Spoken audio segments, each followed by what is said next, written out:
Muy bien, ante todo, buenas noches, estimados colegas, participantes del curso gratuito del día de hoy. Hoy día vamos a tener la presencia de la doctora Yanine Salomé, quien nos va a hablar sobre un tema muy importante en el cual nos compete también como psicólogos. Está referido al rol del psicólogo en la ley 30364, que es la ley para prevenir, sancionar y erradicar la violencia contra las mujeres y los integrantes del grupo familiar. Muy bien. La abogada Yanine Salomé es abogada con estudios de periodismo jurídico y gestión pública. Actualmente labora en la Corte del Callao y tiene estudios de Derecho de Familia y Violencia Familiar por la Academia de la Magistratura y ha sido exmiembro del Subcomité de Seguridad y Salud en el Trabajo en su mismo centro de labores. Muy bien, entonces ahora vamos a dejar y darle un fuerte aplauso de bienvenida el día de hoy, así como también, bueno, haremos el aplauso para empezar. Tienen que abrir sus cámaras, por favor. Ya, muy bien. Asimismo, también tenemos, doctora Yanine, la presencia del presidente de la Asociación de Psicólogos de Lima, así como también el colega César Navarro, integrante también de la asociación. Y bueno, la dejamos para que pueda empezar, por favor, dando la bienvenida a la Asociación de Psicólogos de Lima. Muy buenas noches con todos los presentes de manera virtual. Agradezco nuevamente la invitación que me brinda la Asociación de Psicólogos de Lima para poder hablar de un tema muy importante, como es el tema del rol del psicólogo dentro de la ley 30.364, que es la ley para prevenir, sancionar y erradicar la violencia contra las mujeres y los integrantes del grupo familiar. Más aún que estamos en una época difícil de situación de emergencia sanitaria, donde la salud mental de alguna u otra manera ha sido mellada y necesitamos pues mejorar en ese sentido. Y ya que el psicólogo cumple el rol de prevención dentro de nuestra sociedad para tener una buena salud mental, es que es muy importante que este profesional que toma bastante relevancia con referencia a este tema tenga que estar capacitado en la ley especial en la materia, que es la lucha contra la violencia contra la mujer y los integrantes del grupo familiar. Vamos a empezar a modo de introducción, señalando cuándo se inició pues esta ley especial de protección a la mujer y a los integrantes del grupo familiar. Esta ley se promulgó el año 2015 y a medida que han pasado los años se ha ido pues, ha tenido bastantes modificaciones con la intención de esclarecer algunos vacíos legales y brindar una efectiva e inmediata protección a las víctimas de violencia. Esta ley también tiene su reglamento, que ha sido el año 2016, ¿no? La cual ha sido también modificado el reglamento, justamente también para esclarecer estos puntos. Y obviamente, como nos encontramos en un estado de emergencia sanitaria, también se ha promulgado un decreto legislativo que es el 1470, el 27 de abril del 2020, con la finalidad pues, de establecer medidas para garantizar la atención y protección de las víctimas de violencia contra las mujeres y los integrantes del grupo familiar, ¿no? Durante el estado de emergencia sanitaria, que lamentablemente hasta el día de hoy seguimos en esta situación. Ahora, hay que entender un poco cuál es la definición que da la ley acerca de la violencia contra la mujer. Es muy importante saber esto. La ley nos dice, pues, que es toda acción o conducta que causa muerte, daño o sufrimiento físico, sexual o psicológico por su condición de mujer. Es por eso que la ley 30.364 protege a la mujer, tanto en el ambiente público como privado. O sea, esta ley está dando protección a la mujer desde una niña hasta adulta mayor, no solamente dentro del grupo familiar, porque algunas mujeres piensan que solamente esta ley las protege dentro de su hogar, y esta ley va más allá. Esta ley la protege a la mujer en cualquier área de su vida que se encuentre, en cualquier situación, ya sea en la calle, ya sea en su lugar de trabajo o donde se encuentre. al igual que en cualquier etapa de su vida, ¿no? Incluso, como mencioné, y vuelvo a repetir, es desde la niñez hasta adulta mayor.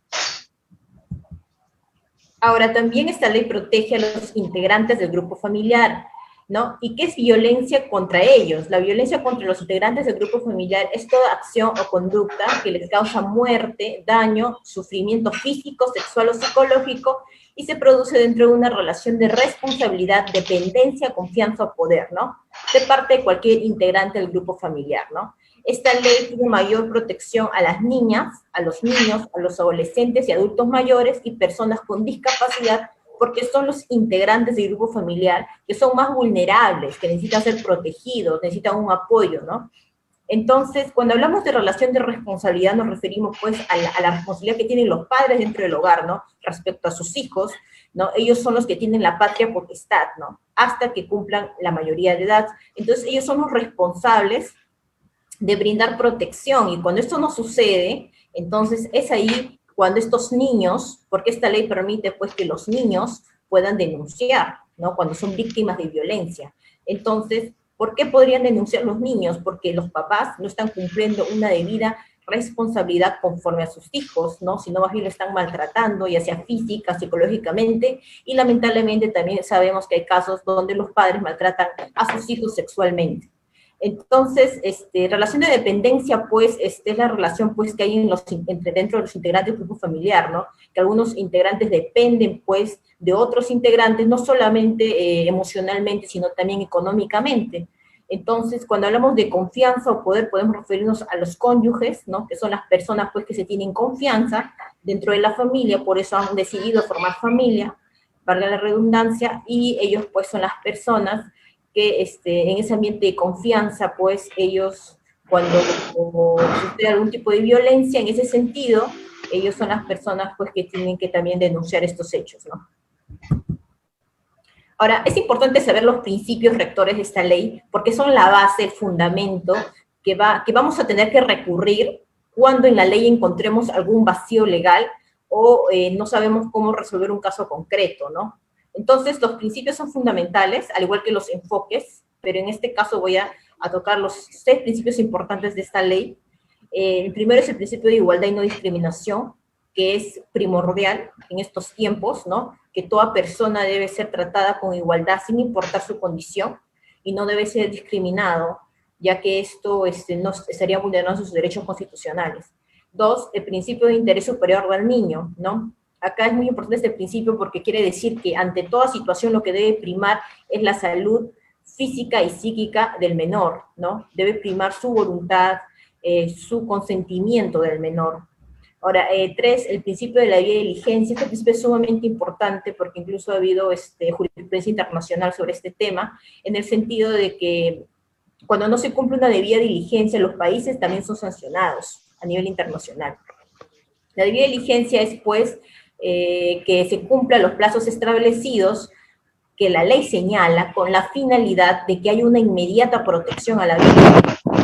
Y en este tema es muy importante, pues, que todos los operadores de justicia y todos los profesionales que están inmersos en esta materia, como son también los psicólogos, deben cumplir sus informes en el tiempo adecuado para que justamente el juez, luego de recibirlos y otros procedimientos más, ¿no? Mecanismos más, pueda emitir una correcta e idónea medida de protección al caso concreto.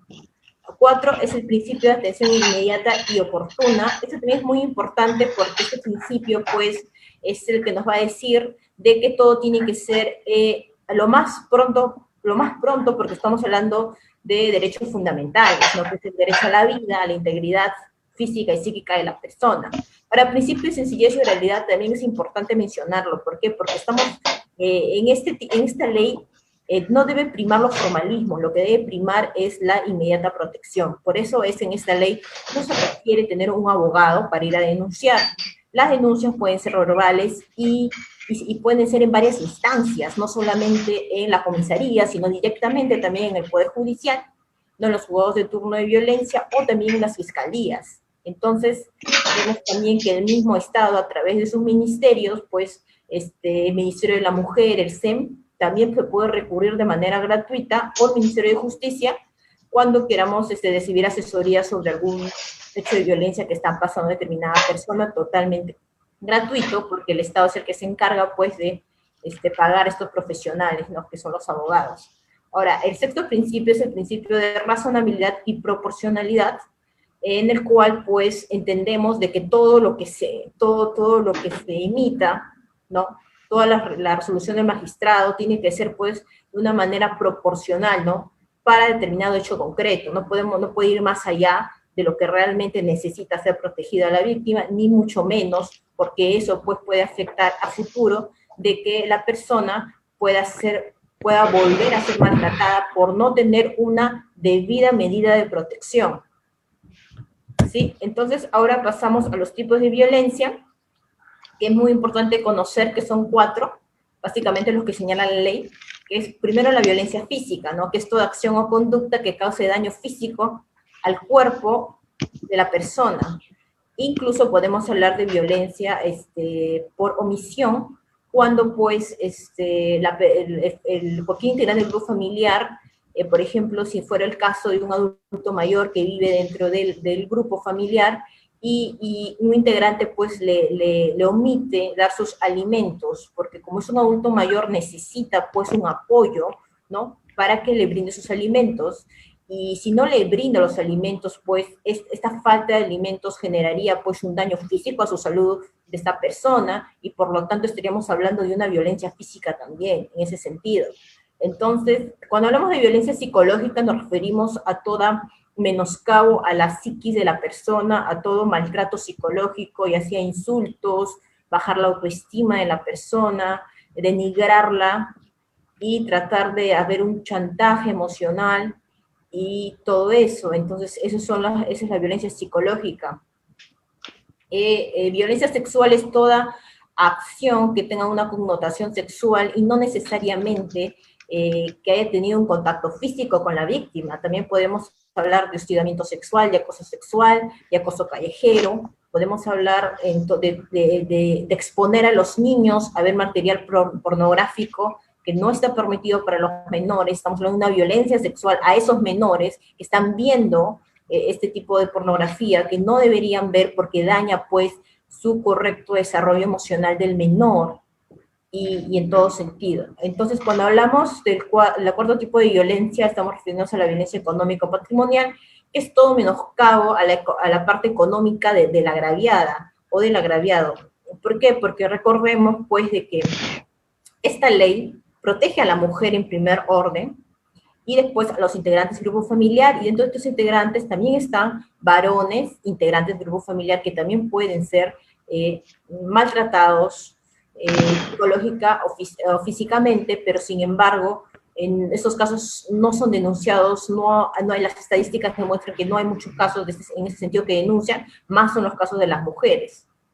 En ese sentido, pues, violencia económica podemos decir que se puede dar en el sentido de que, por ejemplo, cuando dentro de un hogar, pues, se han separado, y la persona que tiene que dar alimentos condiciona a la madre a que haga determinadas cosas, y si no, no le da los alimentos. Entonces estaríamos hablando de una violencia económica y hasta violencia psicológica. O, por ejemplo, no le permite elaborar, quiere que se quede en casa, entonces está viendo, o no está viendo un ingreso para cualquiera de las integrantes del grupo familiar. Debido a esto también hay una violencia económica. O cuando trabaja determinado integrante del grupo familiar, otro integrante puede hacer uso de su sueldo, a pesar que la persona no se lo permite. Entonces estamos hablando de violencia económica también cuando un integrante puede ser, por ejemplo, un profesional, ya sea un médico, y cualquier integrante agarra todos sus implementos y los vende o los destruye. Entonces estamos hablando de una violencia económica también en ese sentido. Ahora, es importante, sobre todo en materia de los psicólogos, conocer el ciclo de violencia, ¿no? El ciclo de violencia de género fue desarrollado por la psicóloga Leonor. Ella, pues, explica cómo las mujeres llegan a ser víctimas y cómo, a raíz del comportamiento manipulador y dominante del agresor, en muchas ocasiones no intentan escapar ni denunciar, ¿no? O sea, ya llega a ese punto la mujer o cualquier integrante del grupo familiar que ha vivido un ciclo de violencia, llega al punto que ya no pide ayuda, no pide ayuda porque se encuentra tan manipulada, se encuentra tan dominada por el agresor, que ya no encuentra una, piensa que se culpabiliza y piensa que ella tiene, el agresor tiene la razón de que ella viva así. Entonces, ese ciclo de violencia es el que no debemos permitir que una persona esté. Justamente de ese ciclo es lo que tenemos que sacar a la agraviada, ¿no? O a la agraviada, pues que es la persona que es víctima de esta violencia. Ahora, este ciclo tiene 3 fases. La primera fase es la acumulación de tensión, ¿no? Aquí es la primera fase, empiezan las burlas, las amenazas. Aquí realmente deberían poner límites, ¿no? La persona. ¿Por qué? Porque en esta fase es donde nos debemos dar cuenta, pues, de que hay un comportamiento equivocado, hay un comportamiento incorrecto que no se debe permitir, ¿no? Es la primera fase donde si una persona te insulta y vuelve reiteradamente a insultarte, a maltratarte verbalmente, entonces ahí es donde la persona debe guardar su distancia, separarse o buscar ayuda psicológica en caso si no pueda, o si no, hacer la denuncia, y no esperar a la segunda fase, ¿no? Que es la fase de la explosión violenta, que es el momento ya que sucede la agresión, ¿no? Entonces, esa fase ya es la parte que incluso podríamos llegar hasta el feminicidio en esa fase, ¿no? Porque es la fase donde ya empieza el maltrato físico. Recordemos que la primera fase siempre empieza por una violencia psicológica. Toda violencia siempre empieza por una violencia psicológica. La segunda fase ya aumenta la física, y la tercera fase es la fase, pues, de la luna de miel que se conoce, ¿no? ¿Y qué queremos decir cuando hablamos de luna de miel? Decimos, pues, que después que sucedió la violencia total, la psicológica y la física, viene el perdón, ¿no? El agresor se arrepiente, ¿no? Dice que está en un momento de confusión o quizás dominado por exceso de alcohol o drogas, y entonces dice, pues, pide perdón y la convence, pues, a la agraviada prácticamente, la agraviada lo perdona y la persona vuelve a confiar, y luego volvemos a la primera fase, ¿no? Que es la fase otra vez de la acumulación de tensión, otra vez, y después viene la segunda fase y empezamos todo un círculo vicioso y que nunca termina, ¿no? O si termina lamentablemente en la muerte de la mujer o en otras agresiones, lesiones graves o lesiones fuertes, ¿no? Que hacen que pues la persona se encuentre dañada, ¿no? Entonces, pues, en ese sentido, nosotros tenemos que, en esta fase, pues, es la fase que tiene que trabajar bastante la parte del psicólogo, ¿no? Que es la parte preventiva, ¿no? En la primera fase, ¿no? Para que no llegue, pues, a la segunda fase, ¿no? Y salga la persona, logre salir de este ciclo de violencia. Pero, pues, es así que es muy importante ese tema. Entonces seguimos la función del psicólogo en los casos de violencia familiar. O sea, cuando un psicólogo va a trabajar, pues, puede trabajar en el Ministerio Público, ¿no? Puede trabajar en el Poder Judicial o en diferentes ministerios, porque recordemos que este trabajo de la violencia es a nivel de Estado, es a nivel de todos los ministerios, a nivel de todas las instituciones. O sea, todas las instituciones deben trabajar de manera integral contra la violencia, para que se cumpla realmente el objetivo de la ley y la finalidad, que es prevenir, sancionar y erradicar. Entonces, es un trabajo de todos, y no solamente del Estado, sino también de la ciudadanía, de las familias, del control social informal, que somos nosotros, los ciudadanos, ¿no? Que debemos trabajar desde casa para disminuir esta violencia que es a nivel nacional, ¿no? Entonces los psicólogos, pues, a nivel del Ministerio Público, ellos van a emitir protocolos de pericia psicológica, ¿no? A nivel de Poder Judicial, o CEN, o Ministerios de Salud, o otras entidades públicas, van a emitir informes psicológicos, ¿no? Ese es el nombre correcto de lo que ellos van a emitir. Entonces, los protocolos de pericia psicológica, informes psicológicos, ¿cómo deben ser desarrollados? Primero, debe haber un consentimiento informado al paciente. No siempre debemos informar todo al paciente, ¿no? Con la firma del paciente, que él esté de acuerdo, pues, en realizar determinados test psicológicos o toda la entrevista psicológica, ¿no? La persona debe estar dispuesta y debe estar informada de todos los procedimientos que va a hacer el psicólogo. ¿no? Todas las pruebas que va a realizarles, ¿no? Y entonces después, segundo, se da cuando es requerido por operadores de justicia. Claro, siempre los psicólogos que trabajan en las entidades del Estado siempre van a hacer sus informes, ¿no? Sus informes o protocolos de inspección psicológica cuando el juez o cualquier superior les dé esa potestad, ¿no? Entonces, tercero, se encuentran los resultados de la entrevista, procedimientos psicológicos, conclusiones y recomendaciones. Claro, después de que el psicólogo hace la entrevista, tiene que haber, pues, las conclusiones del psicólogo y las recomendaciones, que es lo que va después a pasar al magistrado, para que el magistrado, conforme a eso, pueda emitir, pues, sus medidas de protección.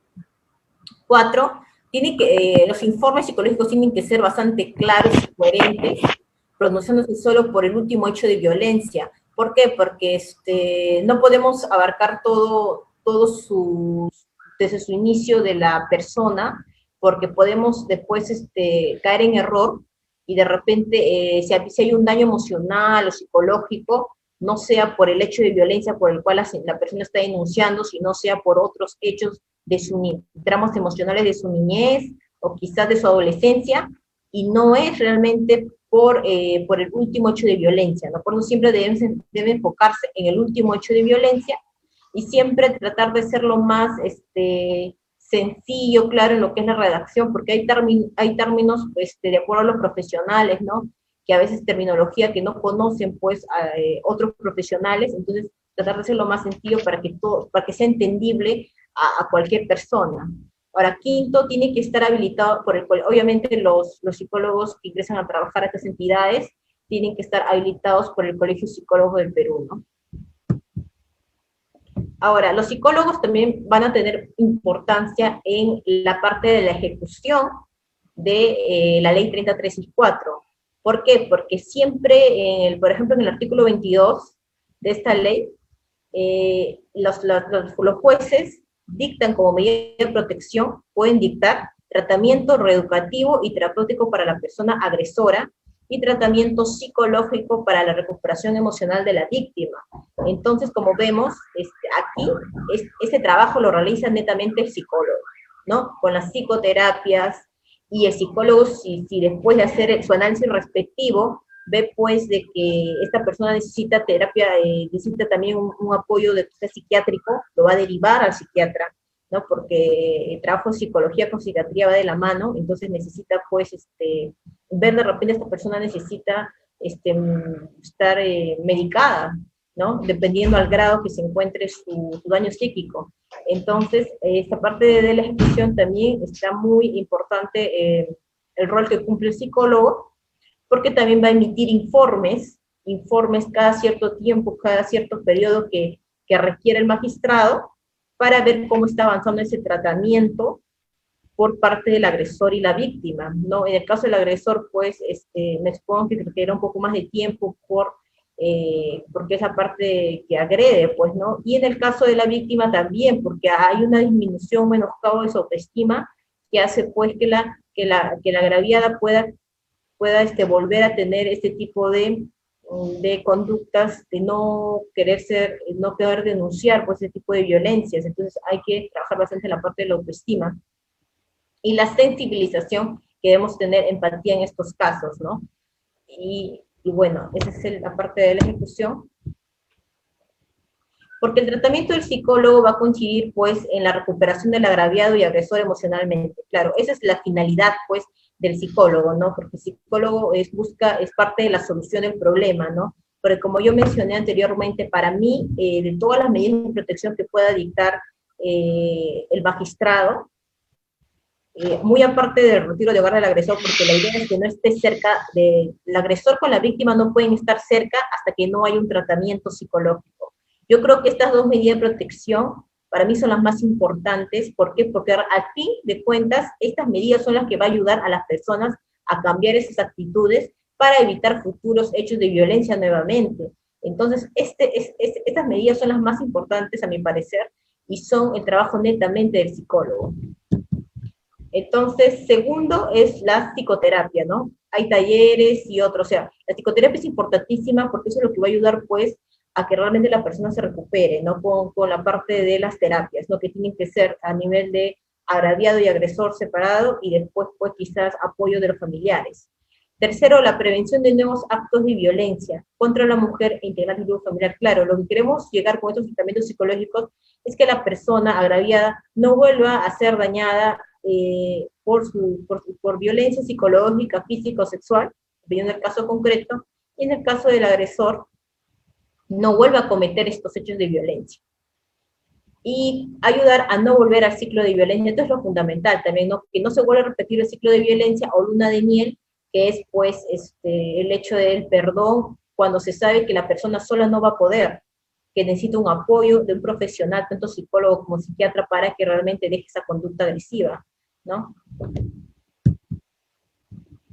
La parte de prevención también entra el psicólogo. ¿Por qué? Porque en el caso, por ejemplo, que debe haber en cada colegio debería haber varios psicólogos para que traten la parte de prevención, ¿no? Porque los psicólogos pueden ser capacitados para que den charlas en la parte de emocional a los niños, ¿no? A los niños, fortalecer la autoestima, a los profesores, ¿no? Porque como vemos hay casos de bullying en los colegios, hay casos de bullying que son entre los mismos niños que se agreden, se insultan, ¿no? Y también hay contravenciones, ¿no? Que son procesos de contravenciones, son los procesos en los cuales los maestros de las escuelas maltratan a sus alumnos. Entonces, no solamente deben ser tratados los niños, sino también los profesores, porque es lamentable que un docente maltrate a sus alumnos, pues se supone que es una persona que más bien los va a educar, no los tiene por qué maltratar, pero suceden casos donde docentes maltratan a sus alumnos, no solamente psicológicamente, sino también físicamente. Entonces, ahí también necesita entrar los profesionales de psicología para que hagan las charlas respectivas a los profesores y también a los alumnos, y también charlas de padres, para que también ellos sepan cómo educar a sus hijos de acuerdo a la edad en la que se encuentran. Las campañas también es muy importante, eso puede ser a nivel de juntas vecinales, a nivel de distritos, que también tendrían que entrar en relación los alcaldes, también tendrían pues que ver por estos temas y tratar de dar todo el presupuesto correcto, ¿no? Para que realmente se puedan realizar estas campañas. Y psicoterapias familiares también, obviamente, ¿no? Porque no solamente el psicólogo debe tratar al paciente, sino también pedir una cita con toda la familia, ¿no? ¿Y por qué no hacer las psicoterapias familiares? Porque en realidad va a necesitar el apoyo de toda la familia. Es más, cuando sucede un hecho de violencia dentro de un hogar, no solamente es que la violencia es contra la persona que ha sido agraviada, sino realmente la violencia es contra todo el grupo familiar, porque todo el grupo familiar llega realmente a ser maltratado, y todos deberían recibir terapia psicológica, porque todos han visto el hecho de violencia. Porque ¿quiénes son las víctimas indirectas? Por ejemplo, cuando sucede una agresión entre papá y mamá. Son las personas que ven el hecho de violencia. Muchos hijos presencian el hecho de violencia de sus padres, incluso la muerte por feminicidio de sus madres, y esos niños también tienen que ser tratados psicológicamente porque han visto ese maltrato. Entonces hay un hecho de violencia, son víctimas indirectas, y no solamente ellos, si no hubieran visto, a pesar que no hubieran visto el maltrato, también son víctimas indirectas, porque al estar una persona agraviada dentro de un hogar por violencia, esa violencia genera un daño a todos los integrantes del grupo familiar que se encuentren dentro del hogar. Entonces, por eso es muy importante las psicoterapias familiares, completas de todos los integrantes. Ahora, es muy importante hablar también de la ficha de valoración de riesgo. ¿Por qué? Porque la ficha de valoración de riesgo es un instrumento que aplican los operadores de justicia para medir el riesgo en el cual se encuentra la agraviada, ¿no? Y este riesgo puede ser medido en 3 niveles: riesgo leve, riesgo leve, moderado o severo, ¿no? Y cuando es severo, pues la medida de protección tiene que ser emitida inmediatamente, porque estamos hablando de un riesgo severo. Entonces está en juego pues la vida de la agraviada, y entonces estas fichas pues son se llenan los datos de la persona agraviada, y son una serie de preguntas que se le hacen a la agraviada de acuerdo a la edad, de acuerdo a la situación que se encuentre, si son pareja o no son pareja. Pero de todas maneras, esta ficha de evaluación de riesgo ha tenido bastante debate en el sentido de que a veces se puede manipular, ¿no? Se puede manipular porque como son preguntas, entonces a veces pues se puede no decir lo que es verdad, o de repente como lo trabajan diferentes superiores de justicia, pueden marcar de frente riesgo severo, y como le dije, la ficha de evaluación de riesgo son 3 niveles, ¿no? Leve, moderado, severo. Pero esta ficha genera bastante ambigüedad porque puede ser manipulado y quizás se pueda señalar de frente como riesgo severo y al final no es así, como son para responder preguntas. Por eso es muy importante complementar esta ficha con el informe psicológico, ¿no? Porque el informe psicológico ya es más acertado porque hay toda una entrevista que hace el psicólogo, todo un examen, entonces eso ayuda pues a complementar lo que dice o el resultado de la conclusión de esta ficha de valoración de riesgo. Muchas gracias, eso sería todo, y quería aprovechar para felicitarlos porque el 30 de abril va a ser el Día del Psicólogo y que tengan un bonito día. Muchas gracias. Muchas gracias, muchas gracias. Muchas gracias. Más bien, esperamos las preguntas de todos los participantes, por favor. Muy buenas noches, estimada Yanina Salomé. La felicito por ponencia escueta y concreta. La pregunta que quiero formular es lo siguiente. Para un mayor trabajo a nivel de mujeres o redes educativas, ¿por qué no se abre la mesa de concertación con los diferentes aliados estratégicos que trabajamos los psicólogos? Porque muchas veces cada grupo programa individualmente sus acciones y no coordinan con los demás grupos. Queda difícil hacer esta mesa de concertación, sea a nivel de redes educativas, sea a niveles de mujeres. Claro, como le mencioné, este tema realmente se debe tratar a nivel integral. Este tema abarca a todos los ministerios y el Estado pone mayor énfasis en este tema porque es un tema de vida humana y de salud pública. El tema de violencia es un tema de salud pública. Entonces, sí se debe tomar prioridad. Y claro, si bien es cierto, como usted menciona, a veces no llaman quizás a los especialistas o a los profesionales especialistas en el tema, en este caso los psicólogos, pero de todas maneras ahí tendría que pues enviar pues oficios, reiterar de acuerdo a las reuniones que hay a nivel nacional o regional o distrital, dependiendo, tratar de incorporarse, ¿no? Mediante oficios, mediante invitaciones, para que también sean parte de esas reuniones tan importantes en las cuales deberían estar presentes ustedes, ¿no? Como profesionales técnicos que son de la materia, ¿no? Que son los psicólogos. Y claro, sí, deberían estar en todas esas reuniones y debería haber, pues, congresos a nivel nacional donde se reúnan todos esos profesionales encargados de ver estos temas. ¿Por qué? Porque es la única solución para que realmente salgan buenas ideas y buenas propuestas y buenas políticas públicas con la finalidad de menguar la violencia, porque necesitamos acá la ayuda de todos, ¿no? El abogado solo no va a poder, necesita la ayuda pues, del psicólogo, del psiquiatra, de los educadores, de las asistentas sociales, de los sociólogos, de los antropólogos, porque es un tema realmente que abarca todas las áreas y que en conjunto, sentándonos en conjunto, realmente se puede llegar a grandes consensos y soluciones. Pero eso es tarea primordial del Estado, que debe estar dentro de sus políticas públicas, ¿no? Y del Estado, más que nada, y sobre todo del Ministerio de Educación, ¿no? Que es el que se encarga netamente en la parte preventiva. El Ministerio de Educación es el que se encarga netamente en la parte de educación, ¿no? De educar a los niños, a los docentes. Entonces ahí ellos son los que deberían más bien solicitar al Colegio de Psicólogos del Perú la presencia, ¿no? De todas esas autoridades encargadas para que puedan participar y así pues generar soluciones e ideas y realmente se pueda llegar incluso a generar todo eso que pueda ayudar realmente con la prevención y la ayuda pues para todas estas víctimas de violencia.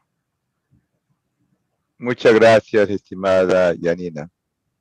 Pero nosotros, por la praxis y la experiencia, sabemos que emocionalmente el niño, la niña, el adolescente maltratado no acabó con su problema, más bien va a continuar el próximo y el siguiente año, aunque el caso se haya cerrado. ¿Qué hacer para que haya mayor comunicación? Sobre todo en la 004 hay la acción, la derivación, el seguimiento y el cierre, pero el seguimiento es trabado por la poca información que da el Ministerio de la Mujer. Disculpe, esta pregunta capaz no corresponda, pero me gustaría si usted conoce algo de este dato.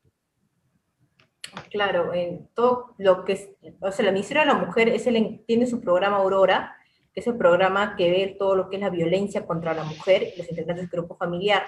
No sé si ese programa están derivando esas solicitudes que me está mencionando. Que los psicólogos, cuando vamos a la Ministerio de la Mujer, en el caso de Lima, lo llevamos al sótano, emergencia de la mujer. Emergencia de la mujer lo deriva a veces al MINDES, al Ministerio de Justicia, pero cuando hacemos seguimiento, el seguimiento es titánico. ¿Por qué titánico? En tiempo de la no pandemia, hay veces el psicólogo tiene que salir de su trabajo, ir al ministerio, y cuando están dando el dato, no lo dan el dato. Incluso cuando queremos preguntar dónde ha sido derivado el niño, muchas veces los especialistas dicen, no, que no lo sabemos, lo tiene que esperar. Y cuando el caso se ha cerrado y los niños vuelven al colegio, en realidad, si yo hablo en papeles, están rehabilitados, en papeles, el caso está cerrado, en papeles. Pero en el caso real, sabemos que el caso no está cerrado, porque la seriedad emocional y continúa. Claro, pero eso me está hablando en el caso de los niños que los van a colocar en los hogares de refugio, o me está hablando en el caso de los niños que han sido maltratados y que no saben a dónde va a ser derivado el menor porque ambos padres los han maltratado, o sí, tiene una red sí, familiar donde se le coloque. sí, hay varios casos. El problema de los psicólogos es que no podemos hacer seguimiento, pues no nos dan muchos datos. Ah, ya, claro, porque por ejemplo, si se da el caso de los menores, que por ejemplo no tienen un padre, una madre, entonces lo que hacen es buscar una red familiar, ¿no? Y si no encuentran una red familiar, pues los tienen que poner en un hogar refugio, ¿no? Porque tampoco los podrían dejar en la calle, ¿no? Entonces, es en hogar, pero, después, pero no solamente se queda ahí, no es que el menor se quede en el hogar de refugio nomás, sino que todos los operadores que son encargados del Ministerio de la Mujer de ver el caso del menor, tienen que tratar de buscar una red familiar, ¿no? Para tratar de colocarlo, porque lo que debe primar es el interés superior del niño, y en este caso lo que debe primar es que el niño viva dentro de un hogar, ¿no? Que no se quede viviendo en un hogar de refugio. Pero, por eso hay toda una investigación administrativa dentro del Ministerio de la Mujer, ¿no? Pero luego también es derivado a los juzgados competentes para que el juez también pueda ver, de acuerdo a un seguimiento, si es que encuentra o no encuentra un familiar idóneo, porque no se trata nomás de encontrar un familiar, sino que sea idóneo para el menor. Porque imagínense que si encuentra un familiar, y no es que solamente porque hay un familiar lo dejo al menor, no.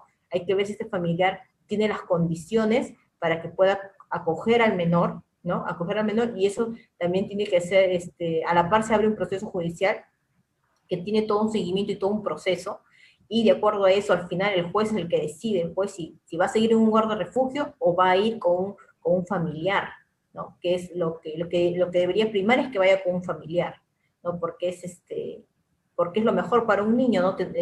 Formarse dentro de un hogar, ¿no? Que no esté fuera de eso. Pero, claro, como entidad tendría que, o sea, yo como toda entidad que recibe una solicitud, ¿no? Como es el caso de ustedes, ¿no? Que ustedes solicitan un informe y todo eso, entonces tienen derecho a que se les responda, ¿no? Tienen derecho a que se les responda dentro del plazo adecuado para saber en qué situación ha quedado determinado caso concreto, ¿no? En este caso. Pero sí les digo que el área específica que ve los casos de violencia contra la mujer e integrante del grupo familiar es el programa Aurora, del Ministerio de la Mujer. Entonces, en todo caso, no sería de más que de repente se comunicaran ahí en ese programa específico, de repente pueden darle más, pueden darle como que más información sobre esos temas, ¿no? Para que no se quede ahí de repente. Porque quizás si no le Muchas damos gracias. como usted menciona, no le da más información, quizás sea porque tampoco no es o sea, el programa especializado en lo que es violencia, es el programa Aurora, del Ministerio de la Mujer. Entonces, de repente ahí podrían solicitar más información en ese programa. Ya, muchas gracias, estimada abogada. Ha sido muy hermosa su exposición. Un fuerte abrazo. Gracias. Muy bien, entonces, doctora, vamos a coordinar con usted para poder, nos pueda dar otro tipo de, sobre otra ley o algo así, que es un tema muy importante para nosotros también como psicólogos, y agradeciéndole nuevamente, bueno, muchas gracias.